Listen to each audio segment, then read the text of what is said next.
Let's go!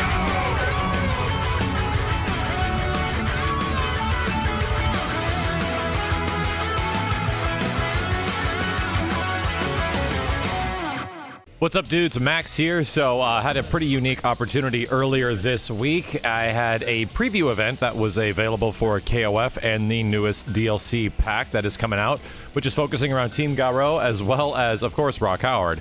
So this is a quick preview. I got my chance to play all the characters that are in it, including a whole bunch of Rock, a bit of Gato and Jenet, and some pretty decent impressions of all of them. Of course, the character that I do want to cover quite a bit and give a deeper perspective on is Rock, because I've played almost every version of the character. And coming from KOF 14, what are the big differences for him now and stuff like that. But let's start off the video by talking about the other two Team Garou characters, which are Gato and Jenet specifically. And I think the first one I wanted to talk about was Gato, because I did find everyone in the DLC really impressive in terms of what the characters are actually offering, and especially coming from a perspective of someone that only saw these characters played, never actually put in any time or investment to them. Still pretty blown away by what they're capable of, and especially with Gato, how much stuff he has. Gato's a character that arguably might have the biggest move list of any of them. The footage I got was fairly limited. My capture card actually broke in the middle of capturing some of this stuff, so I didn't get everything that I wanted. But when going through his moves and figuring out some base combos for him, I was just absolutely blown away by how much stuff they can possibly give this character.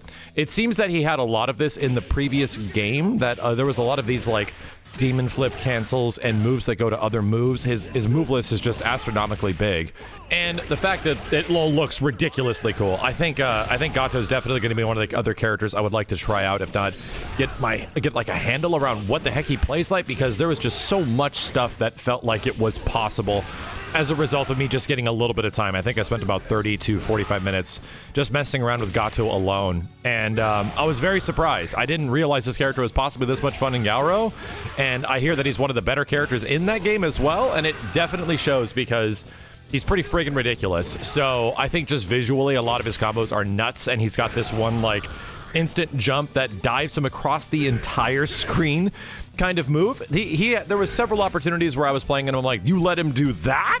You let him do what? And that's the kind of response that I'm looking for from a character. So I'm anxiously waiting for a big opportunity to play him a whole bunch more. Now, Jenet, I would argue, is one of the best visual looking characters in the whole game. If there's one thing I can say about the DLC efforts of at least Pack 1, two of these characters have never been done in 3D before. Technically, not by this version of SNK, because we might not include Maximum Impact 1 and 2 in that conversation. So this is their first big attempt at like translating these characters from their initial versions, which is Garou, Mark of the Wolves, back in like 1999. And Jenet, I'd argue, is one of the best looking characters in the game, if not the best looking characters. Her moves, her animations, the way she translated from her 2D version to the 3D version is fantastic. And gameplay wise, I'm very happy that all of these characters don't have like ridiculously awkward sort of like combo routes. Things sort of work in different ways, you know what I mean? Where it's like, oh, we need a character that has good light confirms that can go into their command normal, that can go into an EX, you know, yada, yada, yada. All characters that seem to be able to convert off of like good EX attacks or get really good damage off of that, which is a lot of the roster, seem to be pretty decent so far in KOF 15. And I will say for Gato and Jenet, she has a, I think it was a EX launcher that starts from a really easy confirm, because she doesn't have a command normal that is easy to combo into specifically. It's sort of this launching kick that does lead to a bunch of stuff, including another command normal in the air and stuff like that. I believe I'm explaining this right. But ridiculously fun. I think she's another one of those characters that arguably is one of the best looking in the game, just to me personally, even on a gameplay front, on a visual front. Very impressive, and it's starting to show that these are DLC characters. You know, they already have several potential years of development from the earlier characters and roster of figuring out how the game looks and what they should have. And yes, it's starting to show. And that leads me to the final character, which is Rock, and I can get into a lot more minor details about him gameplay-wise that you might be looking for, which do change him up a bit, quite a lot from KOF 14. So the big thing that I'm a huge fan of, and we were just talking about this, is light confirms into a command normal. Rock's command normal is like this rising shoulder type of move. And from what I remember in 14, you could not combo into it unless you did like a close range heavy attack or close range heavy punch, heavy kick. Then you go forward light punch and you pretty much begin the party. He did not have the ability to go like crouching light into that move. It just didn't work. However, this is a huge buff for him. They gave him that ability. So he can now combo for essentially any light attack in a similar way that several other characters can combo into their command normals, right? So this is extremely good for Mr. Howard. It doesn't actually lead to an awkward confirm, even that like Terry has in some situations with his down forward heavy punch. Rock can do like crouching crouching light kick, stand light kick, forward light punch, which is the command normal, and just begin the party, and it's super cool. But they did change some stuff. A lot of his EXs remain, but his EX Shining Knuckle does not do a wall bounce anymore. It actually crumples them to the ground, then you have to do something else. The one big thing he has a completely brand new move, and it's his top attack from the Mark of the Wolves. So he does this like big overhead kick style thing. There's like a short one and a very big one. I don't remember if they were exactly overheads. I think maybe the EX one might actually only be an overhead. But it leads to a ground bounce situation. So it's like a middle combo fill kind of move when you put it into a situation where you need just to extend the combo. So it's neat. It actually helps out. He does seem to be a little meter heavy in order to get the full situation. But the other thing that changed about him is that Rising Tackle is no longer a charge motion. Thank God. It's just like Terry. It's a DP, and he has the cancel out of it. I forget what the term is in KOF again, but if you press light punch and light kick right after, he will reset back to the ground. He'll get the launcher, and then you can just do a whole bunch of stuff. In fact, it led to a lot of situations where he had some pretty damn cool and pretty effective close-range meterless combos as a result, and I was impressed. I was like, dang, this stuff is good. Like, he actually seems like he gets a decent amount of damage and has a relatively consistent, like, close-range meterless combo now, and it gets even crazier in the corner. So I really appreciate that. I also appreciate that his command normal, his command grab, which I think historically in 14 was a full circular motion. They changed it to half circle back to forward, I'm pretty sure is what it was. And it makes it a lot easier to pull off just for me personally. I'm not a huge fan of 360 motions. So it's good. However, one big nerf that was also an issue with the KOF 14 Rock is that he could combo into his command grab and sort of flip you from one end of the screen to the other.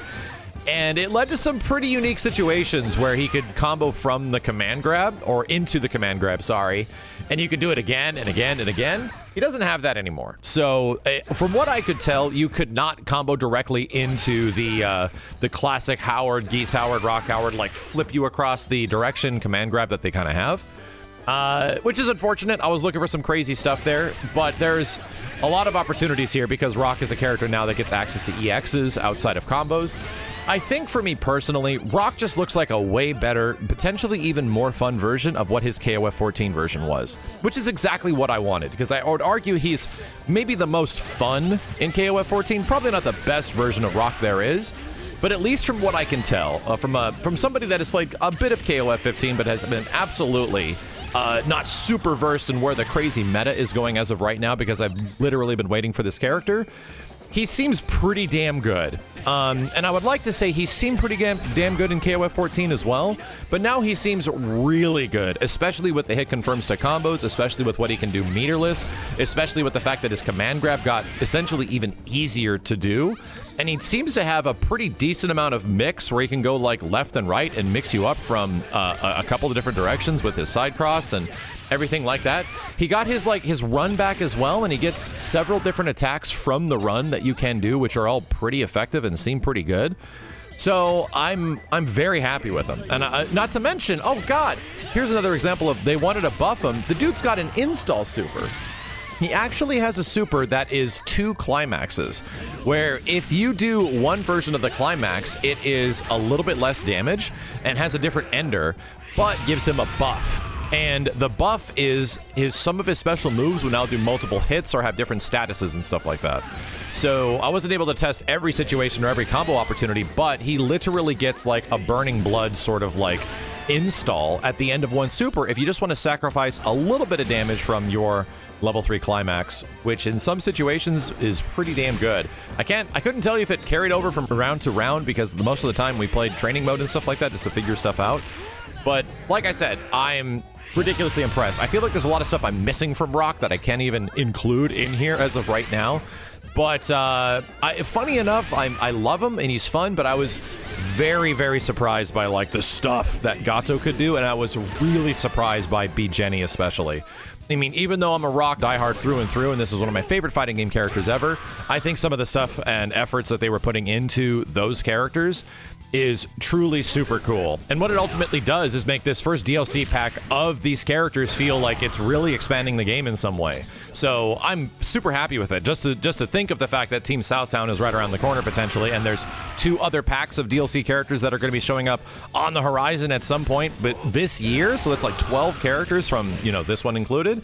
That's crazy to think that they might be on the same quality of this, because these are super cool characters. Either way, I'm very happy. I can't wait to get my hands on them. I hope they come out sooner because I've had my opportunity to play them this week, and I don't know when exactly this stuff is going to be launching, but as soon as I get an opportunity to, I'll be playing a whole bunch of Rock and might actually be just spending time with Team Garou in general, playing some story mode stuff and the like. If you guys enjoyed this early preview of the characters that'll be dropping for KOF15, leave me a comment below. Also, let me know below what you feel about the game so far and what you've been playing and what system you've been playing it on. Another big shout out to SNK for sponsoring this video and giving me the opportunity to check out these characters early. If you guys want to leave me a comment below of who you've been playing, which characters you've been enjoying the most, and are you looking at any of these characters as being the ones that you want to add to your team, I'd really appreciate it, as well as leaving a thumbs up on these videos, which helps them a ton. YouTube literally requires it at this point. I would also appreciate that as well. My name is Max, and I'll see you dudes next time.